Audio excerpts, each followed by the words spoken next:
Rohit engineering की पढ़ाई करके छुट्टियों में अपने गांव आया हुआ था।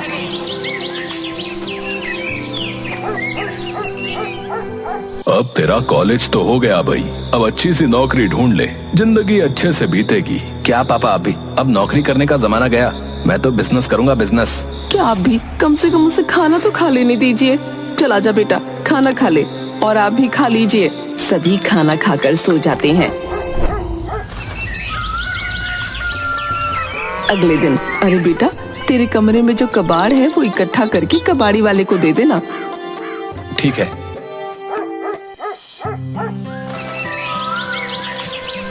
अगले दिन रोहित सारी कबाड़ी इकट्ठा करता है और कबाड़ वाले का इंतजार करता है।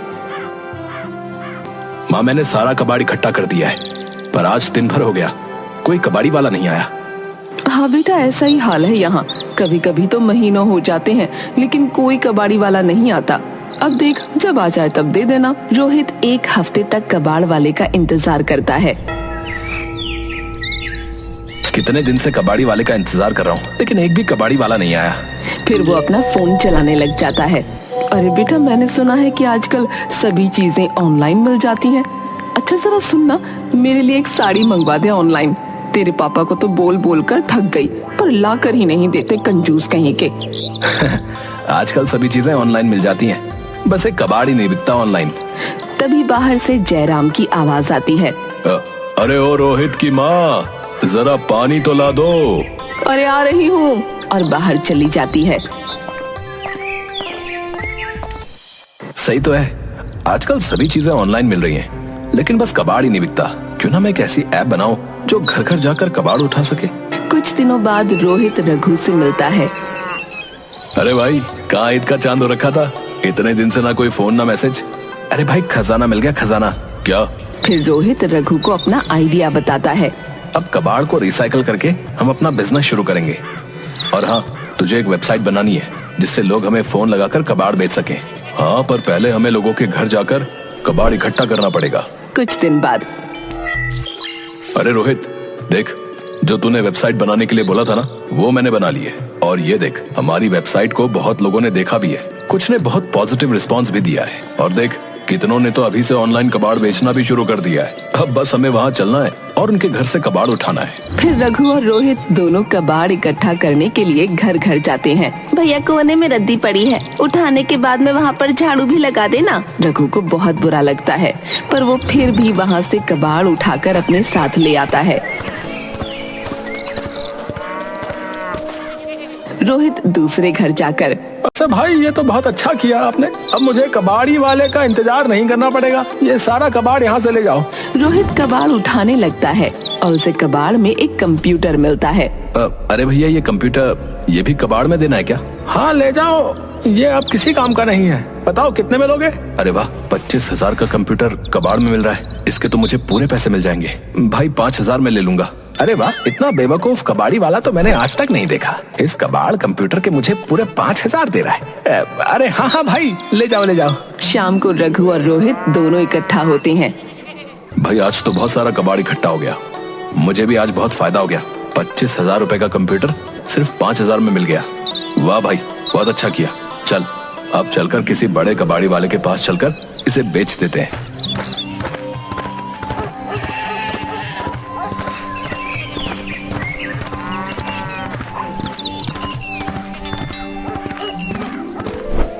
और अपनी अपनी कबाड़ी लेकर बड़े कबाड़ खाने पहुंच जाते हैं। भैया, ये सारा कबाड़ कितने में लोगे? और ये कंप्यूटर, ये कितने में लोगे? अरे भैया, इस कंप्यूटर के तो आपको सिर्फ 500 मिलेंगे। क्या? सिर्फ 500? पर ये तो बहुत महंगा कंप्यूटर है। अरे भाई, कबाड़ है तो कबाड़ के भाव में ही लूंगा ना। और वैसे भी इतने सालों से ये धंधा कर रहा हूँ, तो मुझसे बेहतर तो कबाड़ का भाव कोई जान ही नहीं सकता।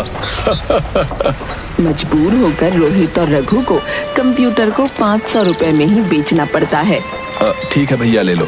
फिर रघु और रोहित दोनों मिलकर वहाँ पर अच्छे से काम देख लेते हैं और फिर थोड़ी देर में बाहर आ जाते हैं। यार, मैंने तो सोचा था कि ये काम बहुत आसान होगा, लेकिन ये तो इतना मुश्किल है। हाँ भाई, अब कुछ अलग करना है तो मुश्किल तो होगी। हाँ, और अब सोचा है तो करके भी दिखाएंगे।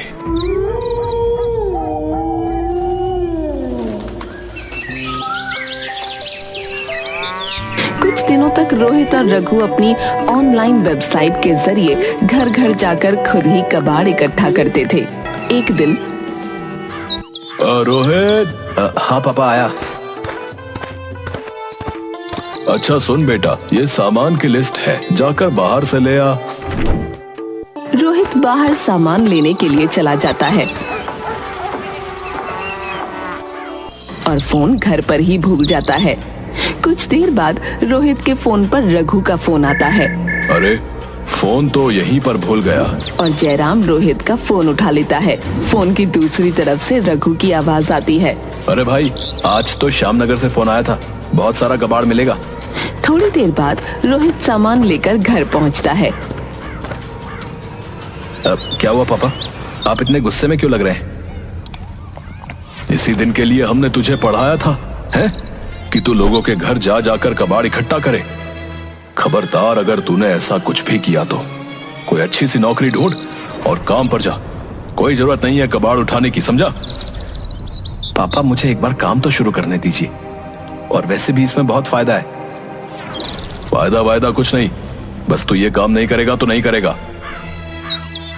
आप मुझे खुद को साबित करने का मौका तो दीजिए। आप देखना, एक दिन आप मुझ पर गर्व करोगे। हाँ, इस बात का गर्व करूंगा कि मेरा बेटा इंजीनियरिंग करने के बाद घर घर जाकर कबाड़ उठाता है ना? नहीं पापा, मेरा कहने का ये मतलब नहीं था। बस एक बार मान जाइए ना। वैसे भी आपको पता है, हम कबाड़ को रिसाइकल करके उसको फिर से उपयोग में ला सकते हैं। बेवकूफ, कैसे समझाऊं तुझे? तू तो हमारी नाक ही कटवा देगा। पापा बस एक बार मान जाइए ना, फिर आप जो कहेंगे मैं वो करने को तैयार हूं। अच्छा, तुझे यही काम करना है ना? तो एक काम कर ले काम, बस खुश। रोहित खुश हो जाता है। पर तू इस घर में नहीं रहेगा, जा, निकल जा मेरे घर से। रोहित रोते हुए घर से बाहर निकल जाता है।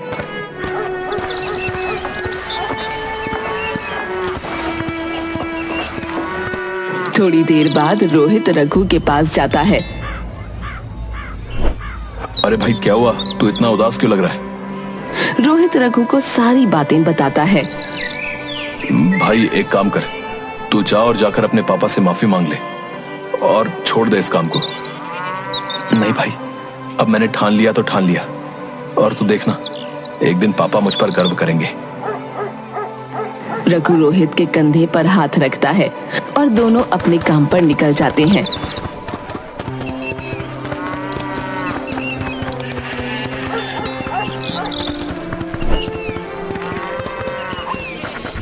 कुछ दिनों तक दोनों कबाड़ इकट्ठा कर करके बड़े कबाड़ी वाले के पास बेच देते थे और जो भी मुनाफा मिलता उसे इकट्ठा करके रख लेते थे। एक दिन रोहित और रघु दोनों कबाड़ी लेने के लिए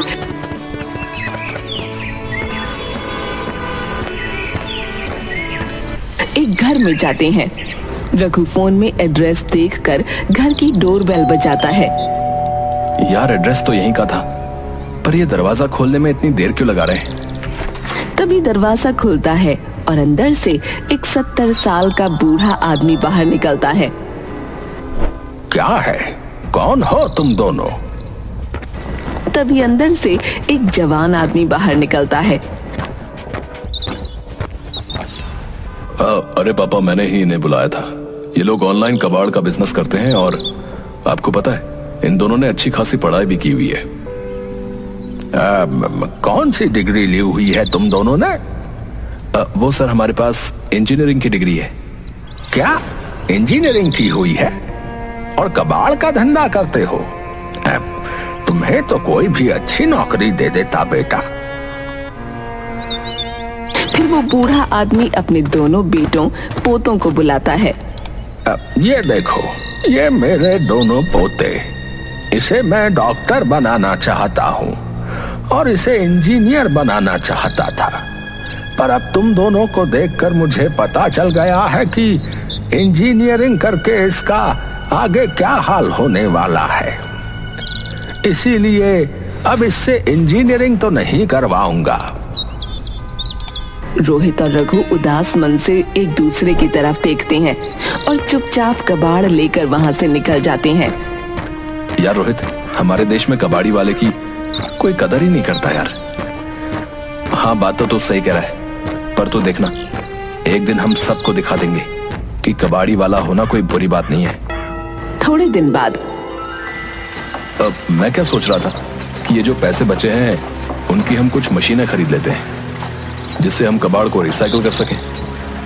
हाँ, और कुछ मजदूर भी रख लेंगे जिससे हमारा काम और भी आसान हो जाएगा। रोहित और रघु दोनों कुछ दिनों में मशीनें ले आते हैं और कुछ मजदूर भी रख लेते हैं। अब जहाँ भी कबाड़ी लेने जाना होता वो मजदूरों को भेज देते। एक दिन रघु दौड़ा हुआ रोहित के पास कुछ पेपर और प्लास्टिक के बोतल्स लेकर पहुंचा। अरे देख भाई, इस नई मशीन में तो ये प्लास्टिक की बोतल बिल्कुल नई जैसी हो गई। और देख ये पेपर भी पुराने पेपर से मिलकर बनाए हैं। इसी तरह से हम अलग अलग पेपर्स को अलग अलग तरह से रिसाइकिल कर सकते हैं। अरे वाह, मतलब इसे तो हम फिर से किसी नए दुकानदार के पास बेच सकते हैं। हाँ हाँ भाई, बिल्कुल। इस तरह की तो और मशीनों से हम अपना सारा कबाड़ रिसाइकिल कर सकते हैं। कुछ दिनों तक दोनों ऐसे ही मन लगाकर काम करते हैं और अपना एक बहुत बड़ा कारोबार खड़ा कर लेते हैं। इधर जयराम चाय पी रहा था, तभी दौड़ा हुआ एक आदमी आता है।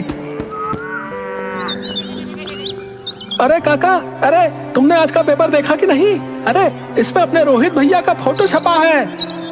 क्या? रोहित का फोटो? हाँ काका, देखो उन्होंने अपने ऑनलाइन कबाड़ के बिजनेस को कितना बड़ा कर लिया। और तो और दूर दूर से उन्हें कबाड़ भी मिलता है और वो उस कबाड़ को रिसाइकल करके किसी बड़ी फैक्ट्री में भी बेचते हैं। क्या? सच में? हाँ काका, यकीन ना हो तो खुद ही देख लो। मैंने अपने बेटे को क्या कुछ नहीं सुनाया और वो मुझसे कहता रहा कि एक बार मेरी बात मान लो, पर मैंने उसकी एक नहीं सुनी। अब वो मुझे कहाँ मिलेगा? अरे काका, अरे इतनी फिक्र काहे कर रहे हैं? रोहित भैया का फोन वहां घुमाओ और बात कर लो। फिर जयराम कांपते हुए हाथों से फोन लगाता है। दूसरी तरफ, हेलो, रोहित कबाड़ी वाला स्पीकिंग। अब यहाँ पर भी एक बहुत बड़ा कबाड़ है। क्या आप उसे अपने साथ नहीं लेकर जा सकते? रोहित अपने पापा की आवाज पहचान जाता है। पापा?